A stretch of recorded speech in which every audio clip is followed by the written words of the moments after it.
What's going on, guys? This is Martyrs Brigade 99 coming to you once again with another session of Bloodborne commentary. Alright guys, this is going to be pretty much a very short video. This time around I just want to talk about, what they call the PvP meta. Right. Now apparently some of what you might call the pillars are establishing metas. First they came out with the 125. And here recently they've come up with the 100. Right, and the reason why it's been changed is because of, I guess, new information as it relates to stamina/endurance. Well, I'm going to put it to you like this. The game has only been out for a week. And with the game only been out for a week, there's a few things we need to take into consideration. First thing being, there are a lot of people who know nothing about any Souls game. Not Demon Souls, not Dark Souls, not Dark Souls 2. Bloodborne will be their first experience with this type of game. So hurrying up and rushing to a certain level just for the purposes of PvP seems, at least in my opinion, not really a good idea. Especially when the people who you're telling to hurry up to 100 are a small population of players relative to the community as a whole.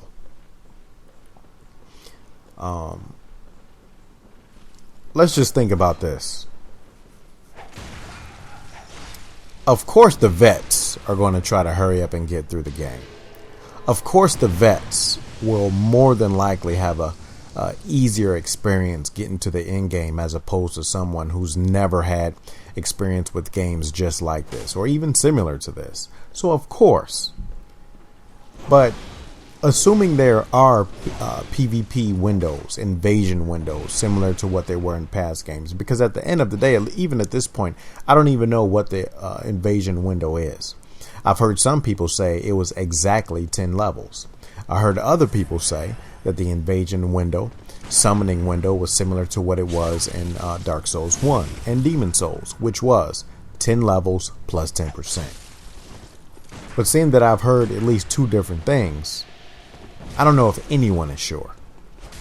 So at least up to this point, I don't know if it's a good idea to hurry up and race up to 100, especially considering most people in the early stages of the game, especially with the game only being out for 1 week, are somewhere between level 25 and let's just say level 80. Now, let's just say for the sake of argument, everyone does race to 100. And keep in mind, when I say everyone, I'm talking the PvP community in particular, which in all reality is a small portion relative to the overall community. Let's just say we run to 100. And let's just say most players on their first playthrough complete the game at level, let's just say 80 and under, right? Because I was around level 80 when I was able to complete the game. Well, if it's soul level plus or minus 10%, well, what's 10% of 100? 90. So assuming that the vast majority of the players are somewhere between 80 and 85, guess what? You're going to surpass them. There's going to be a crap ton of players who you will not be able to invade. Especially considering connectivity seems to be kind of flawed, at least at this point. So that would make it even worse. Here's another thing. Well, let's just say it's 10 levels plus 10%. Well, that means the lowest level that you would be able to invade as a soul level 100 is 80. So even if you're extending yourself so much so when the vast majority of the community may not necessarily be trying to hurry up and rush to level 100. What I would suggest is for you to basically follow your heart.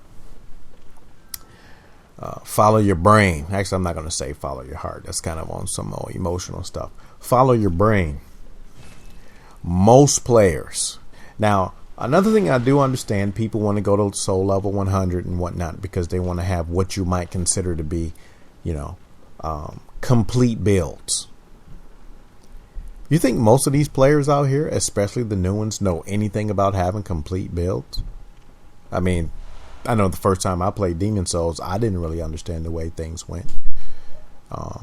And there's a lot of people, when they were first introduced to Dark Souls 2, you know, when they didn't play any other Souls game, they had to learn things. So I don't think most people know how to make what you might consider to be a complete build, especially with the game only being out 1 week. So use all the experience you have from prior games. You know, I know one thing that I started to do, I boosted vitality and boosted endurance / stamina. And I kept everything else at base, and I just upgraded my weapons. Once I got, you know, endurance and vitality where I wanted it, then I went with strength and skill. Carry that experience on with this game. But whatever you have to do, all I'm saying is I don't know if it's going to be a good idea for you to hurry up and rush to these higher levels when we don't have enough information. Perfect example. Let's think about Dark Souls 2. You know, the pros came up with the 150 meta. Turns out, didn't really make a difference because there was that ridiculous soul memory. With the game only being out 1 week, there's still a lot of things for us to learn. Whereas setting a PvP meta may have been good in Dark Souls 1 and Dark Souls 2, mainly because we had red soapstone summon signs, mainly because we had an arena in Dark Souls 2. You know, at least up to this point, I haven't discovered anything similar to a red soapstone summon sign. I haven't discovered anything similar to an arena where everybody can meet up. So in the absence of those things, it seems to me that PvP is going to be mostly random invasions. Now, I could be wrong. Perhaps sometime in the future, they could add something like an arena or add a red soapstone summon sign or something similar. And once again, I mean, I stand corrected. If there is something that you can lay down and summon a specific person, then let me know. But I've combed through the game and I haven't seen anything yet. Now, I have heard that if you input this code and all like that, you will be able to co-op better. But keep in mind, that's co-op. It's not necessarily going to transfer over to PvP. It's co-op. Now, perhaps there need to be some experimentation. If that's the case, perhaps it might be easier, but it's still not necessarily a guarantee. A guarantee would be something similar to a red soapstone summon sign, because think about it, that's how we were able to handle fight clubs. You knew the person who was dropping their sign. You knew that you can pick them up anytime that you saw it. At least up to this point, I have no knowledge of anything equivalent to that in Bloodborne. So I just want everybody to think about that when people are throwing out all these, you know, suggestions about PvP metas when the game is only a week old. Considering that there's a lot of brand new players who may not get to the end game as fast as us because we are experienced. And to the large body of players who may not even make PvP a priority because they just want a PvE because, hey, it's simply a great game. So just consider that. Now, one last thing that I wanted to talk about. I understand that there are a lot of personalities out there that are well respected. However, this is a brand new game. I'm pretty sure there is some information you can carry over from previous Souls games that'll kind of give you somewhat of an advantage in this game. But you guys need to experiment for yourself, right? And this is even when I say stuff, because I know a lot of people, they like the brigade, you know, they like to trust some of the things that I say. But at the end of the day, you have to experiment on your own. Let me give you an example. I love Kirk's hammer, right? It's a strength weapon. Each swing consumes more stamina in general than, let's just say, a rapier. My needs for endurance or stamina may be different than your needs in endurance or stamina. So let's just say, for the sake of argument, could I get on a video and tell everyone, well, guess what, guys?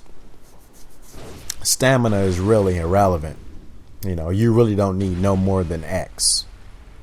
Well, you can't really make a blanket statement, because let's just say, for the sake of argument, I tell everyone, guess what, guys? Going over 15 stamina is pointless. Okay, but let's just say I'm saying that relative to my playstyle, relative to my build. There's some guys who only PvE who may only need 10 stamina or 10 endurance. Whereas a person who PvPs and who rolls around a lot, who swings a lot, they may need 25 plus. So that's just one example. So the point that I'm getting at is, I know there's a lot of well-respected personalities out there, but at the end of the day, you guys need to experiment for yourself. Bounce ideas off other friends, but don't be too quick to listen to someone else first before you take the time to experiment on your own. We don't have a mutant monkey for this game, so your best practice is not going to be to listen to other people, but to come up with an idea for your own build and experiment based upon your intentions and your needs. All right, so I think that's about it. I didn't really intend to make this a long video. So hey, I hope you guys enjoyed it. Feel free to like, subscribe, comment, reply. I love to start the dialogue. Like I said before, 2 points that were stressed in this video. The first one, considering this whole PvP meta that the pros are out there establishing, especially with this game only being a week old.